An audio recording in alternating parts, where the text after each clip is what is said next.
ጥምቀት በክርስትና እምነት ተከታዮች ዘንድ የዳግም ልደትና የመገለጥ ማሳያ ነው። በመጨረሻም ክብርት አዳነች አቤቤም ደገመችው። በትላንትናው ዕለት ጠቅላዩ በጎንደር ጥምቀት በዓል ላይ ከጎንደሯ ተወላጅ ባለቤታቸው ዝናሽ ታያቸው ጋር ያሳዩት ነገር መናፍቃኑን ያስቆጣቸው ሲሆን አዳነች አቤቤም ዛሬ በይፋ ደገመችላቸው። የባለስልጣናቱ ጉዞ ወደ ኦርቶዶክስ ምን ይመስላል? በጋራ እንቃኘዋለን። የሩሲያው ፕሬዝዳንት ቭላድሚር ፑቲን የጥምቀትን በዓል በበረዶ ውሃ ውስጥ በመጥለቅ አከበሩ። በሌላ ዜና የሩሲያው ፕሬዝዳንት ቭላድሚር ፑቲን የጥምቀት በዓል መከበሩን ተከትሎ የጌታችንን አርያ በመከተል የተጠመቁ ሲሆን ስለ ኦርቶዶክስ እምነት ለዓለም ሕዝብ ያስተላለፉ መልእክት በርካቶችን እያነጋገረ ሲሆን ፑቲን ምን አሉ? በጋራ እንመለከተዋለን።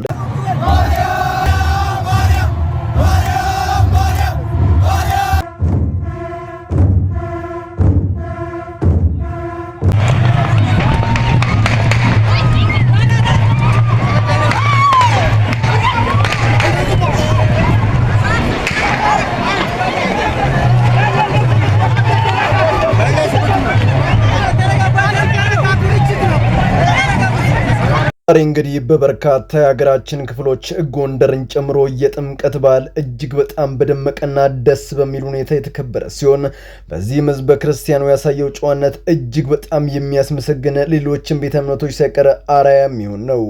ታዲያ በአሁኑ ሰዓት በርካቶች በባህር ዳር የተመለከቱት የተኩስ እርምታ ተከትሎ ጥያቄ የጠየቃችሁኝ ሲሆን በዙሪያም እያገኘሁትን አሁናዊ መረጃ ነግራችኋለሁ። አሁን ወደ ሳርጀሪ ክፍል ሊገባ ነው። በሁሉ መልካም ነገር ከጎኔ የቆማችሁ ኢትዮጵያውያንና ታላቅ የደግነት ልብ ባለቤቶች ሁሉ ምስጋናዬ ከልብ ነው። ሁላችሁም ክብርት ካንቲባ ወይዘሮ አዳነች አቤቤን እንድታመሰግኑልኝ እጠይቃለሁ። መጨረሻም ባለደግ ልቡ ማስተር አብነት ለቀዶ ሕክምና ወደ ሰርጀሪ ክፍል ከመግባቱ አስቀድሞ ያስተላለፈው መልእክት ሲሆን በዚህም የኢትዮጵያን ሕዝብ አመስግኖ ከንቲባዋን አመስግኑልኝ ሲል ተደምጧል። ምን ተደርጎለት ነው? የቀዶ ሕክምናው እስከምን ደረሰ? በዝርዝር እንመለከታለን። ሰላም በመላው ዓለም ላይ የምትገኙ ቤተሰቦቼ እንዴት ናችሁልኝ? እኔ ደህና ነኝ። ቸሩ መድኃኔዓለም የተመሰገነ ይሁን። በዛሬው ቆይታችን እጅግ በጣም ቁም ነገር አዘል ቪዲዮዎችን ይላችሁ መጥቻለሁ። ከእናንተ የሚጠብቀው እንደተለመደው ቪዲዮውን ላይክና ሼር ማድረጋችሁን አትርሱ። ዳይ ወደ ዕለቱ ቪዲዮ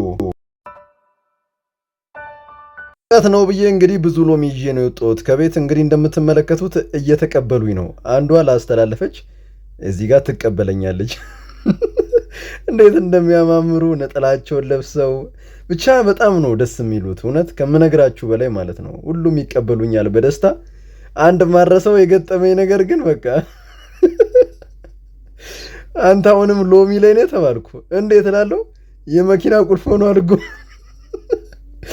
አረጋጉት አንዳንድ ሰዎች። የሩሲያው ፕሬዝዳንት ቭላድሚር ፑቲን የጥምቀትን በዓል በበረዶ ውሃ ውስጥ በመጥለቅ አከበሩ። የኦርቶዶክስ እምነት ተከታይ የሆኑት የሩሲያው ፕሬዝዳንት ቭላድሚር ፑቲን የጥምቀት በዓልን እጅግ በጣም ቀዝቃዛ በረዶ በሆነው በሩሲያ ቀሳውስት በተባረከው ጸበል ውስጥ በመጥለቅ ቀኑን አስበውት ውሏል።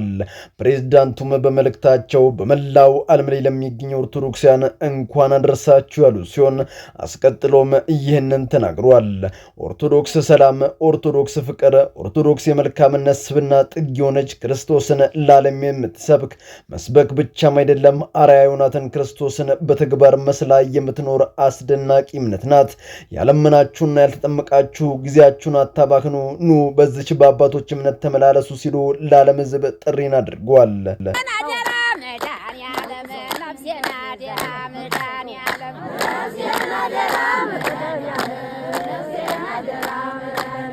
ጥምቀት የዳግም ልደትና የመገለጥ ማሳያ ነው። የሰውን ልጅ መስሎ ከድንግል ማርያም በቤተልሔም ተወልዶ በዮርዳኖስ እንደተጠመቀ እንረዳለን።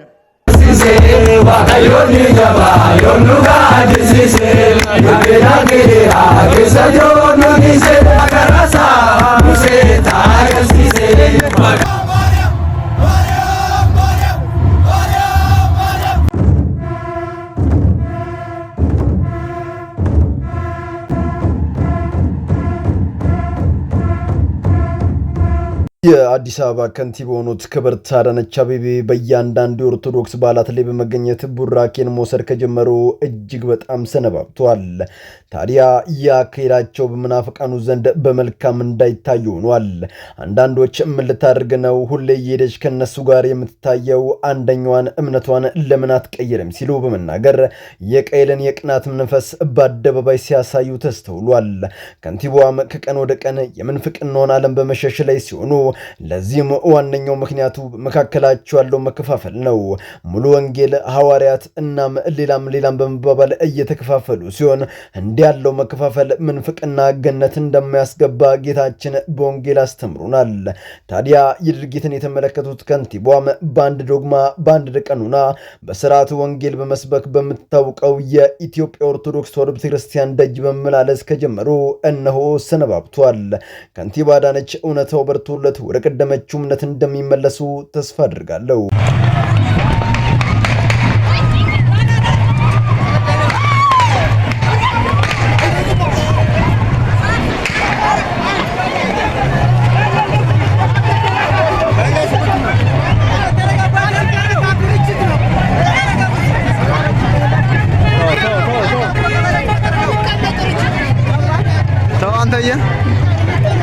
በሀገራችን ኢትዮጵያ በተለያዩ ክፍሎች ኦርቶዶክሲያን እጅግ በጣም ጨዋነት በተሞላበት መንገድ ፈጣሪያቸውን እያመሰገኑ የጥምቀት በዓልን አክብረው የተመለሱ ሲሆን የባህር ዳሩ የጥምቀት በዓል ድባብ ላይ የታየው ነገር ግን በርካቶች ላይ ጥያቄ እንዲፈጠር አድርጓል። ምዕመኑም በዝማሬ ላይ ሳለ በድንገት የተኩስ ድምፅ ይሰማል።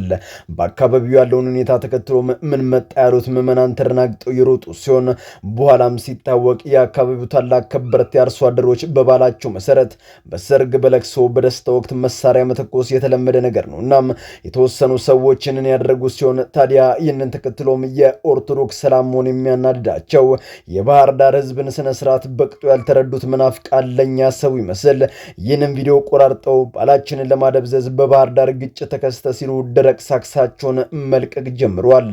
እናም እውነታው ይሄ ነው፣ እንዳትደናገጡ የመጨረሻው መልእክቴ ነው። አሁን ወደ ሳርጀሪ ክፍል ሊገባ ነው። በሁሉ መልካም ነገር ከጎኔ የቆማችሁ ኢትዮጵያውያንን ሁሉ ምስጋናዬ ከልብ ነው። ሁላችሁም ክብርት ካንቲባ ወይዘሮ አዳነች አቤቤን እንድታመሰግኑልኝ እጠይቃለሁ። በሀገረ ታይላንድ በሕክምና ላይ የሚገኘው ባለደግ ልቡ ማስተር አብነት ለሰርጀሪ ከመግባቱ አስቀድሞ እያስተላለፈው መልእክት ሲሆን መላው የሀገሩን ህዝብ አመስግኖ ከንቲባ አዳነችን ሁሉም እንዲያመሰግንለት ጥሪውን አስተላልፏል። ከንቲባዋ ምን አድርገውለት ነው? መረጃ ልስጣችሁ። ከንቲባዋም በሀገራችን ውስጥ በኢምፖርት ኤንድ ኤክስፖርት ዘርፍ ላይ የተሰማራውን ኤምኤንአርሲ ሮ ማቴሪያል ኢምፖርት ኤንድ ኤክስፖርት ፒኤልሲ ጋር በመነጋገር የማስተር አብነትን ሙሉ ወጪ በስፖንሰር እንዲሸፈንለት በማድረግ ታላቅ አሻራቸውን አሳርፏል። አስቀጥሎም ማስተር አብነት ዳግም ከሕክምናው በኋላ በምስጋና ከህዝቤ ጋር ለመገናኘት ያብቃኝ ሲል የተናገረ ሲሆን ሰርጀሪውም በተሳካ ሁኔታ ሊያልቅ ጥቂት ሰዓታቶች ብቻ ቀርቶታል። በጸሎታችሁ አስቦት እያልኩ እኔ ከወዲሁ ሰናበታችኋለሁ። በመላው ዓለም ላይ የምትገኙ ውድ ቤተሰቦቼ ለዛሬ እናንተን ያስተምራሉ፣ ይጠቅማሉ፣ መረጃ ምናሉ ብዬ ያሰብኳቸውን ቪዲዮዎች በዚህ መልኩ አቀረብኩላችሁ። በቀጣይ በሌሎች አስተማሪ ቪዲዮዎችን እንገናኛለን። ለዚህ ቻናል አዲስ ከሆናችሁ ምን እየጠበቃችሁ ነው? መለስ እያላችሁ ሰብስክራይብ፣ ላይክ፣ ሼር ማድረጋችሁን አትርሱ። ባላችሁበት ሁሉ ክፉ ሳይነካችሁ በሰላም በቸር በጤና ቆዩልኝ። ይመቻችሁ።